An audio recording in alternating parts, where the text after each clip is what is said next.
On TV, on radio, and on your smartphone. This is Talk TV. Tonight on Piers Uncensored with me, Jeremy Kyle, rail fails and pumped up petrol prices are causing complete misery for millions. We'll ask what's fueling Britain's transport crisis and how we can fix it. Record waiting lists and DIY dentistry. Who will heal the National Health Service? And as the race for number 10 enters what feels like its 70th year, we'll ask the Tory party deputy chairman if it's time to cut short this ridiculous contest and fix our country.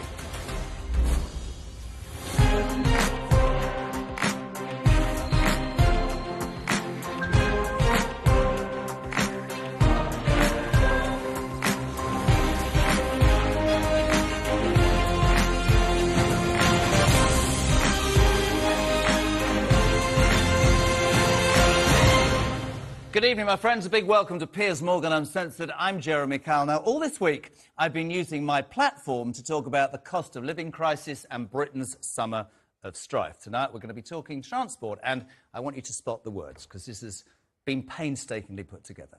Almost everyone's had plans derailed by the biggest train walkouts in 30 years. That Mick Lynch has ideas above his station, doesn't he?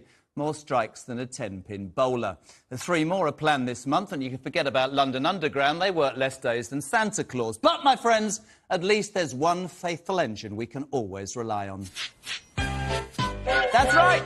Thomas the Tank Engine, that faithful symbol of British railroad reliability and service with a smile. But sadly, no more. Thomas has tanked. I took my kid to see him today. There we are, lovely. Sadly, we discovered on arrival that Thomas couldn't perform properly because it was too hot. Apparently, sparks from his engine could cause fires in the hot weather, so he could only move 100 metres in and out of the station. So there you have it, my friends. Even Thomas has packed it in. Now, there is, of course, a serious side to this, so let's get back on track before I run out of steam and lose my train of thought. Cost of living. It's not just public transport facing crisis. For many people, the cost of fuel is becoming a very serious problem. Record prices mean just getting to work for many is becoming too expensive. The cost of oil and gas, made worse by the war in Ukraine, is driving up prices and squeezing supply. So much so that today we learned, this is just extraordinary, the UK is now expecting planned power cuts this winter.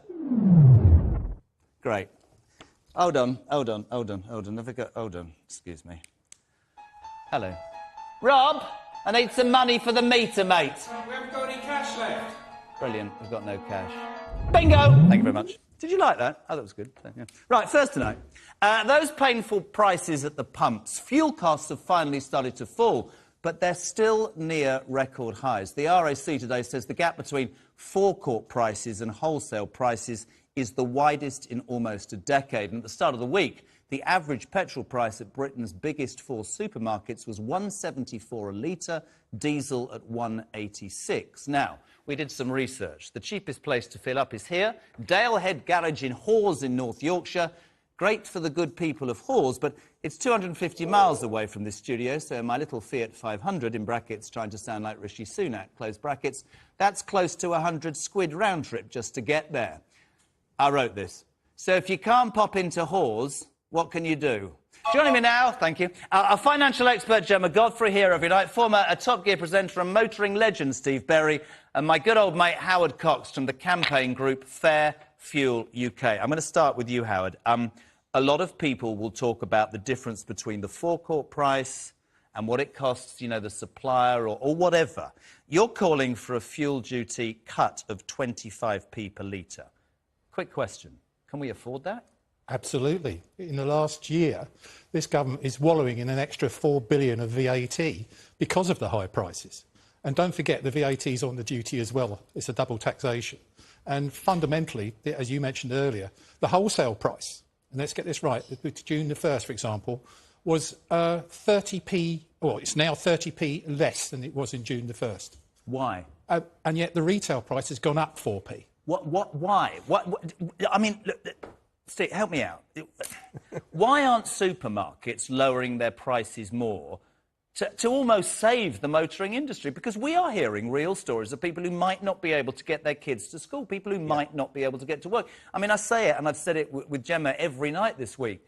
You wake up in this country and you think, what is next? People cannot afford petrol. Why is something not being done? But we're talking about it, and a lot of other people are starting to talk about it. I think people are... I nearly said something I shouldn't. I think people are getting angry, genuinely angry about this. And I think that's why we're having this conversation. And it's happening in homes and workplaces and businesses and in pubs all over the country. People are starting to ask that question. Why isn't it lower? Why isn't the price been lowered? And I think they're going to have to react. And it's going to... Some are reacting, and because the others have, they charge what they think they can get. Yeah, but here's an interesting thing. That research of the garage in Great Hawes is people are queuing down the road to go to that garage. So does that, in a business way, say to you that if garages take the decision to be competitive, they will do better? But I don't understand. Again, we're going to bring it, Gemma, back to the government. You know, I watch these two people vying to get to number 10, promising this, promising that. But yet again, nobody from the government, front and centre, saying, we know you're struggling in another way. And polio today, that's something else. But why, Howard, to me, it makes so much sense to cut that and reduce some pain for people. Well, we've got two asks. One is to cut fuel duty. Germany have done it by 25p. France have done it by 20p. Spain have done it by 20p, and Ireland 17p. We did it by 5p in March at the spring statement, and it didn't touch the sides. You didn't see it. But I remember that. It was £2 a litre, and he said, oh, this massive thing, you've taken 5p off. And I remember that exact day, Gemma, right? Because, and I think we talked on the radio, it was 1.95. It came down to 1.90. By the time I parked the car about 100 yards down the road, that one had gone to £2. It's not fair, is it? It's not fair, and what we're seeing is prices, they're increasing prices very quickly. So it's not the case that actually, changes take a lot of time to implement. Very quick to increase prices, but they haven't decreased the prices as much as they should do. And it's real people are playing now, it's a postcode lottery of where you live to be able to get cheaper petrol. Tips? Well, OK, so in terms of tips, again, we've seen such a huge increase in petrol prices that, you know, everybody is struggling. But it's the simple things like, I mean, you're not going to like this one, but, you know, don't accelerate so hard, empty your boots. Why is he not going to like that? Well, you know, if you like driving fast, you know, accelerating hard is going to increase your fuel consumption. An extra 25 kilograms in your boot is going to increase your fuel consumption by a percentage. In this hot weather, here's a tough one, if you put on air conditioning, that will also increase your fuel consumption. But if you decrease it and open your windows, that can increase the drag. Piers Morgan sent me a text earlier. Could I ask, when you're talking about turning down the AC, what about his new car with the cold seats and the hot and cold thing for his coffee? What's he supposed to do about that? Very, very tough. And if he's got the roof down as well, that could create a drag as well. Yeah, so horrible. Must be difficult in LA. Moving on. Yeah.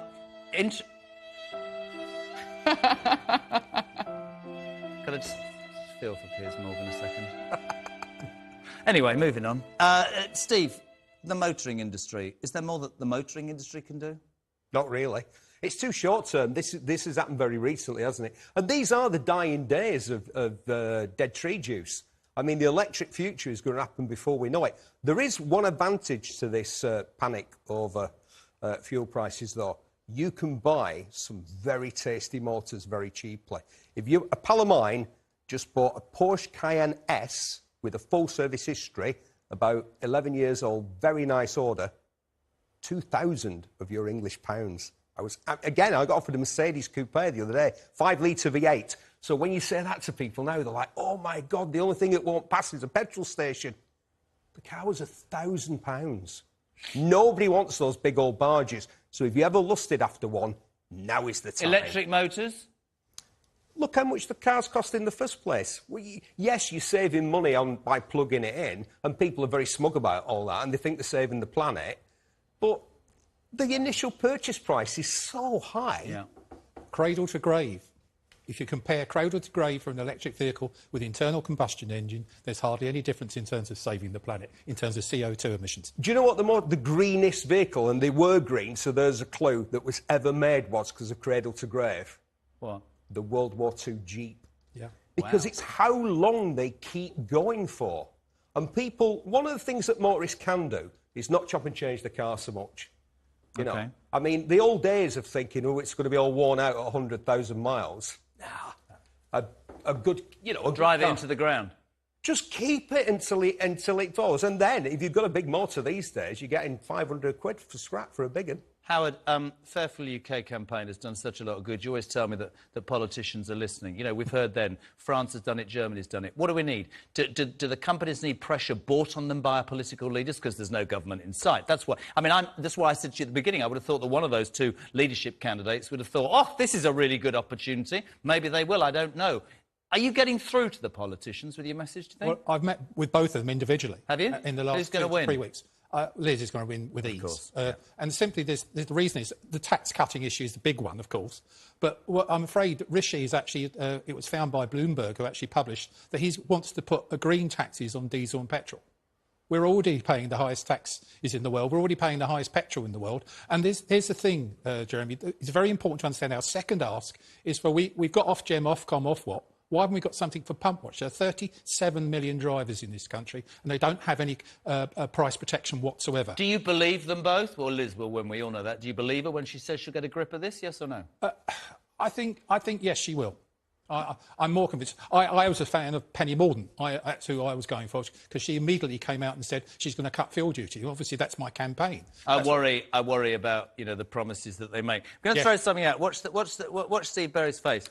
I don't want to upset cyclists, but I have absolutely no idea why cyclists who seem to dominate our roads nowadays and don't have to pay anything in petrol, don't have to pay road tax themselves or get insured. One has to move about 5 feet out the way, you get abused, they take pictures of you. Why aren't they taking some responsibility?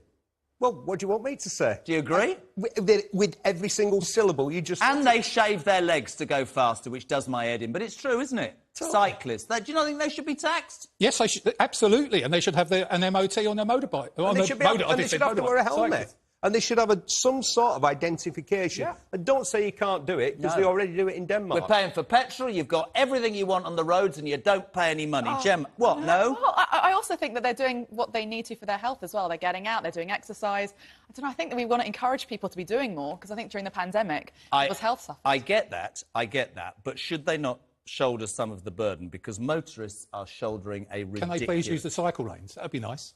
OK, I see that. Are you a cyclist? I'm not a cyclist, I just feel like, What? Well, there's a place for people... There is a place, but they're taking over our roads. And the velodrome, that's a place for it. The velodrome, yeah. So you hope this message, this cut that you want in fuel duty of 25p, you're hopeful that Liz Truss will listen, you're hopeful that the next Prime Minister, we believe it will be her, will do this. Because if it doesn't happen, very briefly from all three of you, what happens? Well, we're in dire straits. It's impacting on the economy. As you made the point, people are really suffering. People can't even afford to fill their car to go to medical appointments, to hospitals. Yeah. There's that issue that's happening. Fact. They're not going to the supermarket once a week. They're going once a month now, so it's impacting on the high street. The whole thing is costing a problem. I'm backed by the Road Haulage Association, and something like 50% of a trucker's costs is fuel. Unbelievable. Steve, briefly? The economy's got to get back from the pandemic. People have got to get back to work. If they can't afford to drive to the place that they do their work, how are we going to do that? Brilliant. Guys, thank you so much. Gemma, back tomorrow night. We're talking finances. Brilliant.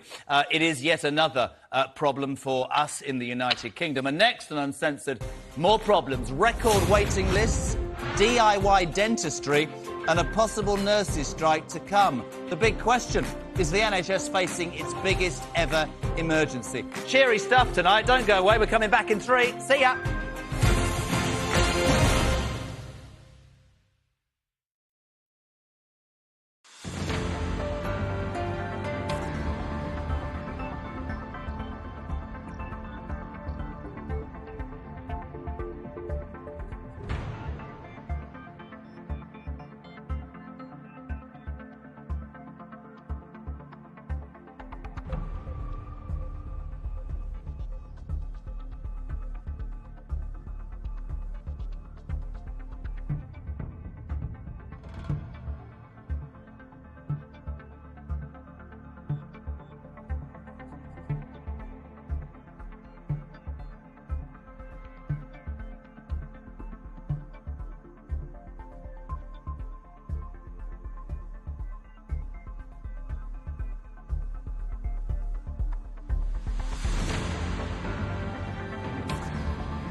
It can sometimes feel like the NHS is always in crisis, never more so than just before an election.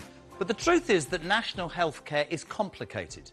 It's expensive and it matters, and put simply for many, this is life and death stuff.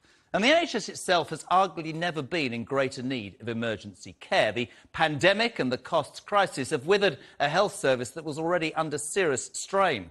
And all those performance metrics and missed targets and dire warnings are suddenly becoming very real, very, very painful stories of suffering. Now, NHS staff are suffering too. How could they not be? First the pandemic, now all of this. This week we heard the Royal College of Nursing is telling its 465,000 members to vote to strike over pay. That would be the first time ever in England and Wales, and it could bring hospitals to their knees. Some of them are already there. Waiting lists for routine hospitals have hit unbelievable records of 6.6 million people. And for some, and this is personal to me, waiting is deadly. 10,000 people have been waiting longer than 104 days to start cancer treatment. That is double last year. It's appalling. Add in waiting times for ambulances, at accident and emergency problems as well. And England's health watchdog says that people are pulling out their own rotten teeth and using superglue to stick in home-made replacements. This is why, my friends. 9, yes, out of every 10 NHS dental practices are now not accepting new adult patients. The message is simple: go private or just carry on in agony. Remember, all of this, then, is before the expected winter chaos of flu and COVID. Here's a shocking real-life story that should, in this day and age, be unthinkable. Billy Taylor removed a tooth with pliers like these. Now, he's about to join me. For more squeamish viewers, look away. Billy, for everybody watching, thinking, this is the United Kingdom in 2022, tell me exactly what happened. Hi, Jeremy. Yeah, so we went into lockdown, and within about a few weeks I started getting a bit of problem with my tooth. I had a bit of work on it done before, and I started producing an abscess on the side of my face, and it got bigger and bigger. It was excruciating pain, so I phoned up the dentist and basically said, told them exactly that, and they said, unless I can't breathe, like I literally can't breathe at all, then you can't come in, they can't do anything about it. I know there's a delay. Sorry, can we just recap? The dentist, who we are told we can't name for legal reasons, said, unless you can't breathe, don't bother coming in. Yeah, they said they can't do anything at all. If you couldn't breathe, you wouldn't be able to make the take it call. into my own hands, basically. So you do this, Yeah, I mean, you literally decided to take this tooth out yourself. So bad, oh, God. So bad was the agony. I'm told you had to drink some whiskey. How painful was it, pal? Yeah, I mean, you know, if you've had toothache before, you'll know how it can kind of affect you. It's, you know, it's excruciating pain, and yeah, just had to do it really. I mean, had a bit of whiskey and then thought, let's go for it. Just gave it my best shot, to be honest. But yeah, I mean, the abscess could have got a lot worse. Could have had an infection which could go to your brain. So it's quite serious stuff we're dealing with. When it finished, the pandemic, did you get treatment in the end? Did you go and tell this dentist or another dentist you'd done this? Well, no, I mean, I did. I took it out. The next day it started healing, and it had a full recovery. Within about 3 days, it had fully sort of healed over. The next time I saw the dentist, which was just a routine checkup, they had a look and they asked me who took it out. I told them I did it, and they're sort of a bit shocked. But I said, well, I couldn't see a dentist. Two questions. Yeah, was that the same dentist who told you couldn't breathe, or did you change surgeries? Yeah, no, I couldn't change surgery. There's nowhere else I could go to, really. They all had massive waiting lists. So tonight, when you finish your launch on British television, right, you get toothache. The big question, Billy Taylor, would you go to a dentist or would you do it yourself? Well, there we go. I'd go to a dentist if I could see a dentist, but at the moment, they don't seem to be able to get hold of them, can you, really? That's the truth of it. Billy, thank you so much indeed. Stay there. Yeah. Dr. Rona Iskander, and a second, Dr. Philippa Kay. I know when you walked in, you said, oh, I'm going to get a hard time. No, listen, Rona, I want to try and understand. When you see that... Yeah. You're a dentist? Correct. You trained... What in the name of the Lord do you think when you see that in 2022? A colleague of yours saying, if you can't breathe, don't bother ringing us. Ridiculous. I think it's totally unacceptable, and I think it really affirms that NHS dentistry is at its all-time crisis. This story, unfortunately, is something that I heard a lot during the pandemic. So it's not a one-off? No, not a one-off. And unfortunately, when national lockdown hit, I was actually spending most of my days on the phone dealing with patients, my own patients or even patients that weren't my own, and trying to give them advice over the phone. Physically couldn't open up my dental practice. We were shut for the first 3 months. We couldn't see them. I think I spoke to Philippa as well, who also told me that a lot of dental patients were calling up the doctors and saying, I have abscesses, I have this. And dentists felt really, really powerless. Why are there so? Why are we in the grip as we sit here? And we'll move to Philippa in a second about doctor's appointments. You know, 6.6 million people on waiting lists. Why are people unable to find a dentist? Presumably that means there aren't enough dentists. And you know what I'm going to say to you? You trained as an NHS dentist. We, the taxpayer, paid for that, and then you've gone private because you told my team there's too much stress. So why are we investing in you if you're allowed to then disappear? Is there not a contract? Well, this is the thing, and I think that NHS dentistry, the problem really is the system. I went in with a lot of love and passion for my career. Dentistry has the highest suicide rate of lots of professions. The BDA have affirmed that as well. When I went in there, I was given targets and quotas by my practice. These are set out by the NHS. You have to do X amount of work. That meant that sometimes I was doing checkups in 6 minutes, 7 minutes. That is not the care that I want to give my patients. I was burning out and I wasn't giving the quality that they really deserved. Why are people... Listen, the way you explain it, I can understand why more people aren't getting into the profession. Certainly it's yet another thing that seems to have crept on us, up on us and is causing massive problems. Are they finding it difficult to find dentists? Is that the reason because of the industry? Well, I think this is a great question because actually dental schools take about 70 dental students on average in a year. Yeah. This hasn't increased. There were 70 10 years ago when I qualified, and there's 70 now. The crisis is getting worse. Why aren't they taking on more students? Again, it's a funding problem. And actually, you make such a salient point. I'll bring in Dr. Philippa. Philippa, this is not just dentists. This is doctors, this is nurses. We heard about the Royal College of Nursing saying strike. I mean, that's never happened before. How bad is it on the front line for you? It's difficult, and I think that we need to remember that we don't want to frighten people and we don't want people to not go to hospital when they need to. You know, if you are having symptoms of a heart attack or a stroke, you need to go. And we saw at the beginning of lockdown that people weren't going when they had cancer symptoms. They were concerned. If you are in need, the NHS is open. It has always been open, and it is open for you.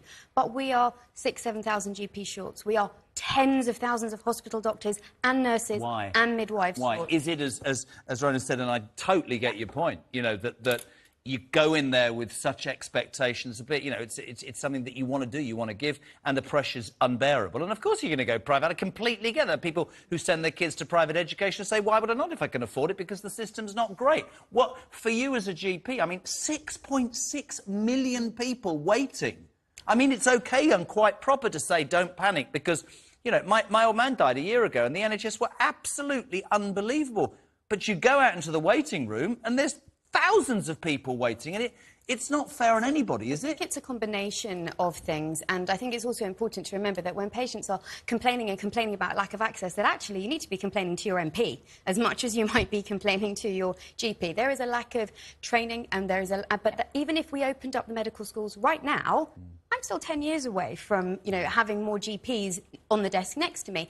And we need to be able to retain our staff. There are issues about pension rules and senior doctors leaving early or leaving at different times. And I mean, I'm doing this the other day on the radio. Some doctors or GPs want to work 3 days a week because they can't, a bit like you, Ronan, the pressure and the stress. The message that would come across, and I'm not criticising either of you because you do a fantastic job. It seems to me that the very people that keep this country going are being let down by this country. And that, for all of us, has really, really bad ramifications, doesn't it? You have to remember that GPs who may be working 3 full days are likely to be working over 40 hours within those 3-4 days. Yeah. And that GPs, lots of us, will also be appraisers of other GPs, which we have to do every year. Or we'll be teaching medical students. Or we'll be doing other things that have to, or research, that have to be done. So it's not that if you're a portfolio GP and you work 3 or 4 days a week, it's not that people aren't working, they're working. And also in any job, people have the right to work part-time if that's what they want to do.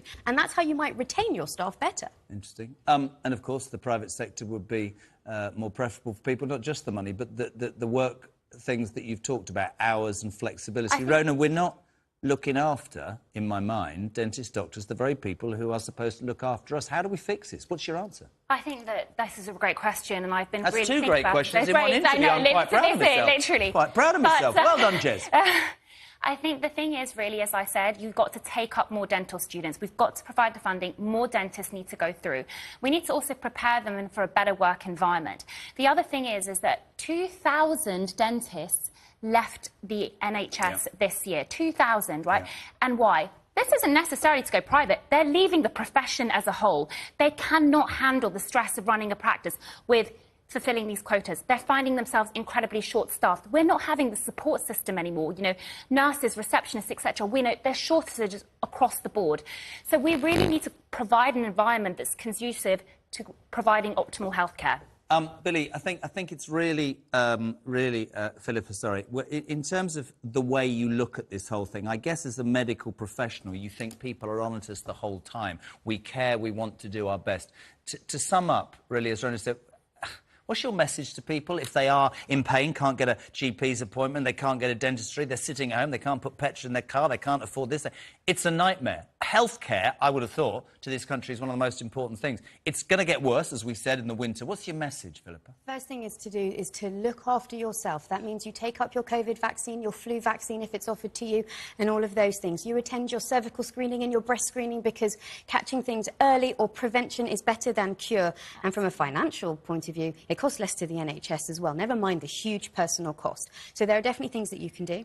You also need to use the NHS wisely, and that might mean that you talk to your pharmacist first. Yeah. Pharmacists are often a really underused resource. Yeah, that's true. That you use your walk-in centre and your local minor injuries clinic and your GP and not just go to A&E straight away. So we have to use it carefully. But if you have chest pain, if you have stroke, if you have symptoms related to cancer, then you need to ring your GP. And yes, you might be talking to a receptionist first, but you need to say, this is what I'm concerned about. And you will be put forward because we are triaging. That means that we are dealing with the people in most need first. Do you both think that there are some dentists and doctors who are having it too easy when the country looks on and is suffering? No, I think my colleagues are working incredibly hard under a time of immense pressure on the background of 2 years of a pandemic. I have to say, amazingly I had to be in hospital some months ago, and the response was incredible. And I think that we have to balance it. I think we do have to balance it because the people who do that job. But you wouldn't advocate that, would you? No, definitely not. And I think the thing is, as well, just to echo what Philippa says, is that, you know, I sometimes speak to dentists that are newly qualified, have been 2 years into practice, and they call me up in tears because they simply cannot cope. And the restrictions that we had to work in afterwards, you know, we had to allow surgeries to air for an hour between patients, so we couldn't see enough patients. The PPE, I mean, literally, you looked like the Michelin Man. You know, it was so uncomfortable. And, you know, these just weren't great conditions. And we are here to provide health. You know, we care about our patients. I really appreciate it. Billy and Devon as well, thank you very much indeed. I think it's really easy, as I said, to criticise and say this isn't good enough. And it isn't. But I think it's also really important to say that the service that people like you do is so important. Thank you for joining us tonight. Can I have an appointment tomorrow morning at 9 o'clock? I've got toothache. Got one for you, Jeremy. Private or NHS? Anything for you. There we go. Still to come on Uncensored, it's the dog days of the Tory leadership race. But there's still, my friends, another 4 weeks to go.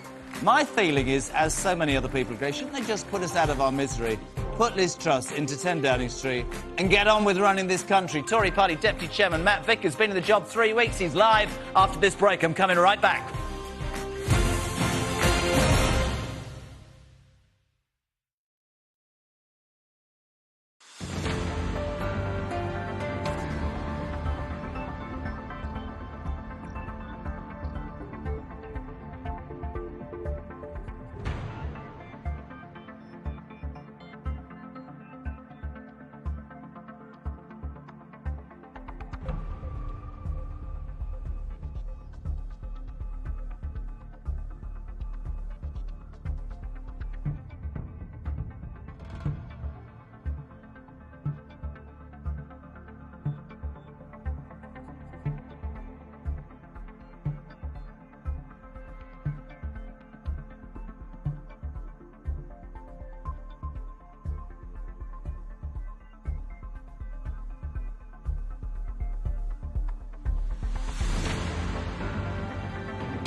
This is Talk TV.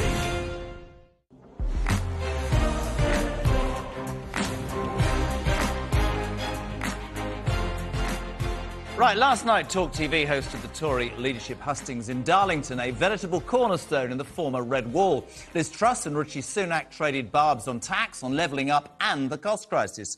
But it was presenter Tom Newton-Dunn's comments at the end of his interview with Liz Truss that stole the headlines. The Foreign Secretary was caught on mic apologising to our Tom for criticising the media. Tom rightly called her out and said it's cheap. Have a look. Thanks very much. I'm sorry I was mean about the media, Tom. It's cheap. Meanwhile, Rishi Sunak, worth 730 million quid, by the way, tried to find common ground with his northern audience. Dishy Rishi told them when he's eating out to help out, he quite enjoys a parmo. For the uninitiated here, a parmo is a Tyneside takeaway favourite involving a giant slab of breaded chicken covered in white sauce and cheese. Now, I'm not utterly convinced that's really your dish, Rish. Great. Tom also asked both candidates if they'd be prepared to work together to solve Britain's cost crisis. Truss sniped that Sunak's plans were, quote, Gordon Brown economics. I'd say a bit like that, although I don't agree with this. It all got quite tasty. I'm delighted, though, to be joined now by Deputy Conservative Party Chairman and MP for Stockton, good friend of mine, Matt Vickers. Good evening, Matt. How are you? Good evening, Jeremy. I'm fantastic. It's coming at you loud and clear from Costerdale, Stockton. It's been glorious up here today. We've been out on the doorsteps. It's fantastic. I'm upbeat. I'm happy.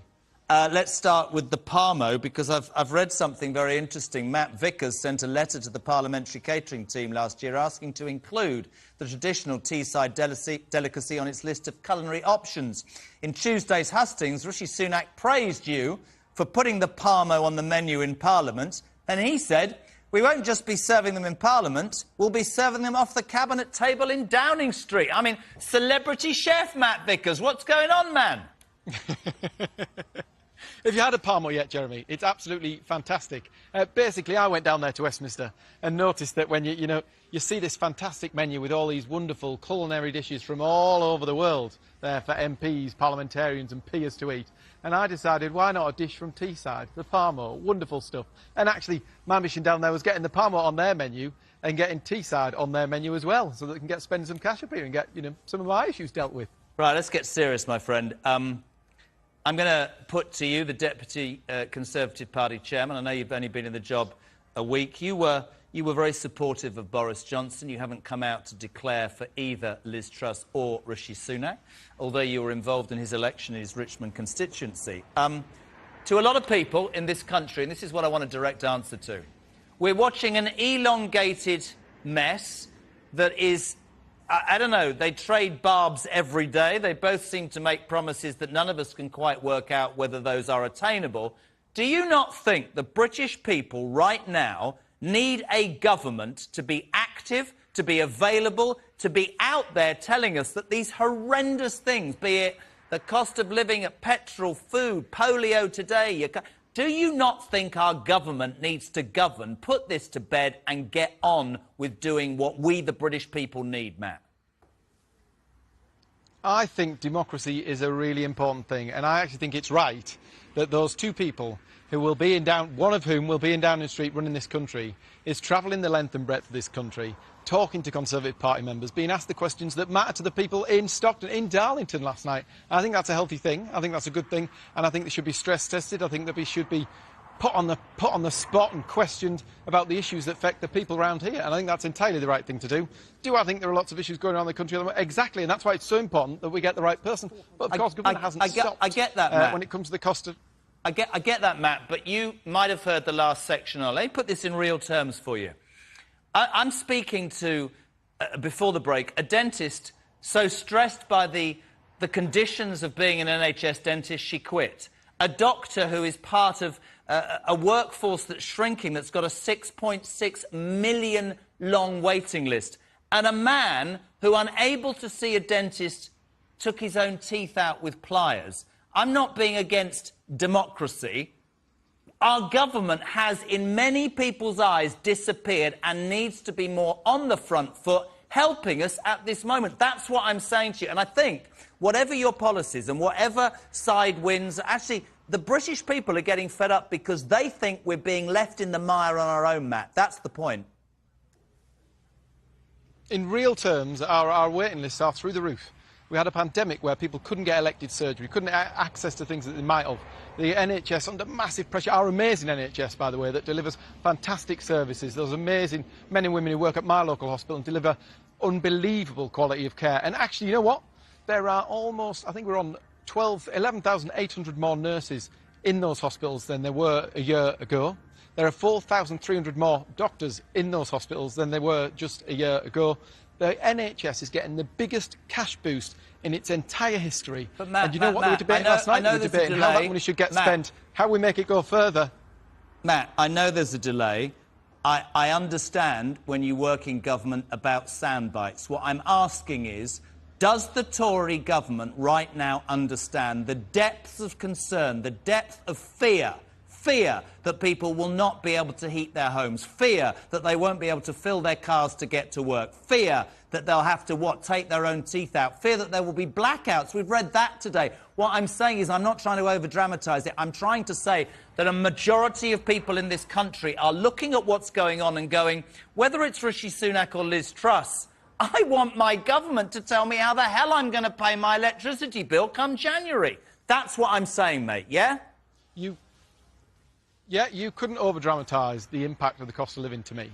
Every day, today, I was out on the doorsteps hearing from people in my part of the world, seeing the bills that are landing on those doormats that are through the roof. This isn't a UK problem, this is a global problem. We all know all the causes of it, whether it be the war in Ukraine, whether it be the unlock from COVID, all of the zero COVID policies of China, all those things have had a massive impact. It's affecting the globe, these prices.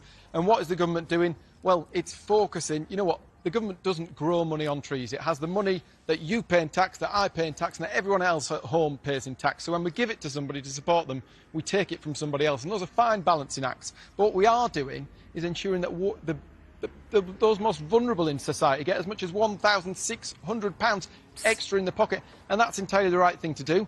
That money hasn't all reached everybody yet. There is money that will appear in October for pensioners, whether that be, there's an increase of £300 in the winter fuel allowance. Matt, is it, final question, a good look for the Tory party, the party that's supposed to tax and spend prudently, the party that's supposed to care? What I find astonishing, and I'm going to stick up for Rishi Sunak here, he stands up and he talks about prudence in terms of tax and inflation, almost Thatcherite. It seems from what we read that the Tory faithful have turned against that. I fear that the Tory party, if they continue to rip themselves to shreds, and whether they say they care about the British people, they are perceived to not have their eyes on the game, I fear that that will affect them long-term. And I'm asking you as the Deputy Chair, does your party and does your government understand the depth of misery, suffering and concern right now, not just in Darlington, but across the country, Matt Vickers? That's the question. I think we're very well aware. We're out on the streets every day hearing the challenges that people are facing, and that's exactly why those candidates are travelling around the country, hearing the pressures, hearing the challenges that people face in different parts of this country, and how very tough these times are. But you know what? We got through that pandemic. We've got the doors open on the economy again. We've got people still in work. During that pandemic, we paid 13.5 million people's wages. That has to be paid down somehow, and now we're getting to the other end. We're dealing with the problems, the impact that's had on our hospitals, the impact it's had on our kids in school, and the impact it's had on our economy. Big challenges. We got through the Brexit thing, we got through the pandemic, and now we're dealing with recovering from that pandemic and getting this country moving again. And you know what? We're going to be optimistic, and we're going to get on with the job with whichever one of those fantastic candidates we select to be the next Prime Minister of this country. Right, actually, I've got two more very quickly, and it's a one-word answer. Who wins, Rishi Sunak or Liz Truss?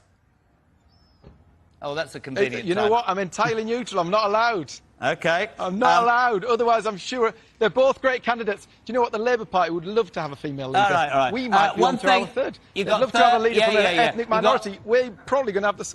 You've got 30 seconds to promote something that I think is fantastic. Tell us about your campaign for posthumous awards for World War I soldiers, and fair play to you. 30 seconds. Go, Matt Vickers. It's the most important campaign I probably ever ran. I know about a guy from Stockton called George Hunter. He worked at a foundry up in Port Clarence. He suffered from an industrial accident, still put himself forward to go into World War I, was sent off to France, leaving his wife and children behind. He was shot at dawn because his behaviour as a result of this industrial action made them seem as a trouble causer. He was pardoned. We pardoned him. People looked at the evidence and said that was completely wrong. And now he deserves those medals, and I'm going to do everything I can to get him those medals. Good man. Matt, thank you for that. Take your Palmo with you. And coming up next, Jez's journos are fired up and ready to fulminate and fume all over today's debates. The legend that is Kevin O'Sullivan and Afia Hagen next on Uncensored. See you in a minute.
Welcome back to Uncensored with me, Jay Khan, joined now by my fabulous Jez's journos tonight, Talk TV legendary presenter Kevin O'Sullivan and Talk TV contributor Afia Hagen, or Mrs H, as I love to call her. Welcome, how are you? I'm good, how are you? I'm good, nice to see you, Kev. So, the big question, extraordinary to think, in 2022, are we going to see blackouts at Christmas this year? Probably, yes. Really? Yes. I think the government preparing people, saying, you know, perhaps we might have problems with power. If we only have a sixth of the power that we need. I think, yes, the government should be preparing people. Growing up in Scotland, I remember there was a winter where we did have blackouts for about 2 months. I'm not really sure why. I asked my mum, she couldn't remember why either. But we had to deal with that. In Scotland, it was really, really freezing. Kev, oh, dear, it's gone again. Oh, dear, honestly, I do apologise. Rob, then you put money... Wait, hold on a minute. Hold on. Where's my button? Put the money in the meter. I can't... No. Oh, there he is, Kev O'Sullivan, as I never saw him before. Rob, put the money in the meter, man. Still ain't got any money. Haven't you? Well, you get paid enough. Right, listen. Sick of that guy. Kev, honestly, 2022, places running out of water, petrol we can't afford to put in our cars, blackouts. What is this? 1940. Why has all of this seemingly just come and jumped at us? Was there no forward planning? What's going on, pal? Well, we've had incoherent energy policies for a long, long time. We've got a perfect storm. Ukraine, Russia cutting off the gas, our green policies, which have left us rather susceptible to fluctuating global situations and the economy. And therefore, what's going to happen is hospitals and food outlets, food manufacturers have already been told, get your generators ready, because we are going to almost certainly have to impose strategic blackouts on the country. Now, the last time this happened, I'm young enough, old enough. I was only a little kid, but I do remember Ted Heath. He had to do the same back in the 1970s. And once a politician, a government has to impose turning the lights out, that government is out. If we have blackouts, the government will lose the next election. Well, I think this is the end of the game for the Tories. This has happened. I mean, civil unrest. I'm just being honest. I mean, if you lay it out, people can't pay their bills. Yep. They're not going to have electricity. I mean, where does it end, briefly? And this is the thing, is that, Kevin, you're absolutely right. This is the end of this government. And actually, people need to realise that they need to stop voting for the Tory party. Stop voting for what's the alternative? I had this argument last night. It's a very good point. But you're right, civil unrest is not too far down the road. If people can't pay their bills, if they can't put food on the table, they can't heat their homes, they can't feed their children, where else do they go? And they can only, make their voices heard by going to the ballot box. And that's not for another couple of years. Well, we've said it, yes, we've said it, haven't we? I said it to you this morning, this rudderless government. I don't believe that anybody should get into number 10 Downing Street without a mandate from the people. People will disagree.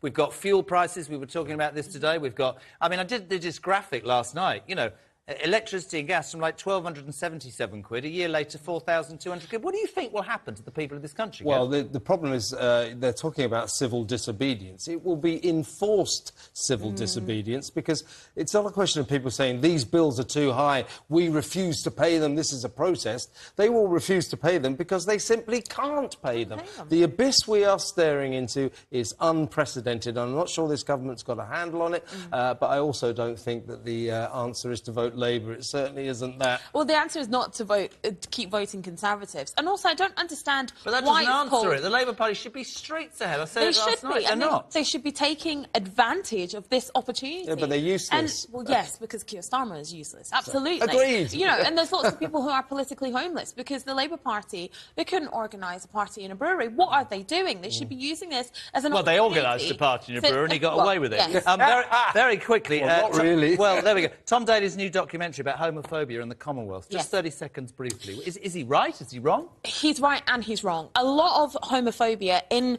lots of those countries that he talked about, 30-something countries, was actually already there before colonialism, before the empire. And you're from Ghana, and that's one of the countries involved, absolutely, right? which is really shameful. But a lot of these things were culturally unacceptable, and then the empire came and put them into law. And I think that's what he means when he was talking about the empire didn't make it easier. You know, they kind of... It's not Britain's fault, though. No, it's not Britain's fault. He tried to blame Britain. There are 56 countries in the Commonwealth. But a lot of the laws came in 35 of them ban the homosexuality. 14 of them are under direct British law, and in all of those colonies, the directly ruled British colonies, homosexuality is legal. So to blame Britain for other countries' laws is just ludicrous. All right, Kev, you had a heated discussion with a climate activist today. Can we just watch this clip? This is brilliant. It's what is known, Dylan, as a nice, sunny summer day. It is not a prelude to the end of the world. Do you get that? It is a nice day. It's not the end of the world. One of the key contributors to the climate crisis. Listen to me. I am on your show right listen now. to me, will you? Solutions. I am don't talk over me. Solutions to the climate crisis. Oh God, you people! You're supposed to be a you are telling us to enjoy the weather. Yes, I am. Can you believe that? Do you enjoy the weather? Yeah, I mean, these people are doomsday cultists. They hate the whole idea of joy, of people enjoying anything. It's sunny. It's the end of the world. No, it's not. And hot days, even those very hot days we had a couple of weeks ago, certainly do not prove that climate change has reached a critical point, if That's at all. the problem, Kevin, because they actually No, they don't. do. They really do. That's rubbish. Because, prove it. Prove it. What proof? 97% of climate scientists agree that global warming is caused by humans. You can, but yeah, okay, why not, then? That would. Why not? Be so nothing. nonsensical. So certitude is not warranted here, is it? But the thing is, there's no the certitude thing is, Kevin, it's factual that the Earth is warming, and that's proven by the warmer temperature. It's not necessarily our fault. But it's not necessarily Can our fault. I jump in? Because I'd love to talk to you two forever. Maybe we'll go down the pub. But listen, on a serious note, you know, I get the whole idea we should be concerned about the climate, and I'm not just siding with my mate. I think there are more pressing problems right now to get dealt with rather than worrying. And I think that Green Levy. I love you, Mrs H, but I got to go. Please come back, won't you? I will. Afia Hagan, thank you very much. The legend that is Kev O'Sullivan, back tomorrow morning, 10 o'clock on Talk TV. Almost 5 to 9. So we're standing by for the talk, which will be on after 9 o'clock. That's it from me. What a day it was, from Thomas the Tank Engine to Kev O'Sullivan, all in 16 hours. Wherever you are tonight, keep it uncensored. Have yourselves a great Wednesday. We'll see you back here tomorrow night at 8 o'clock. Ta-ra!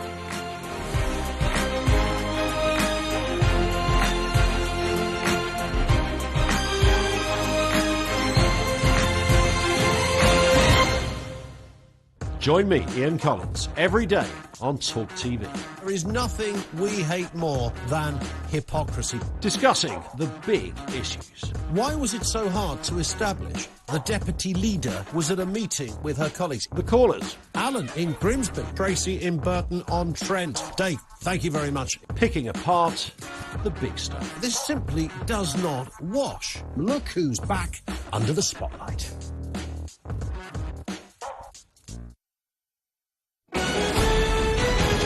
This is Talk TV News.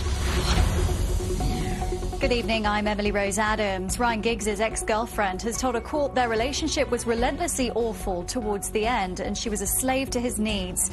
The ex-footballer denies charges of assault and using abusive and controlling behaviour, and his lawyers say Kate Grievel's claims are a complete pack of lies.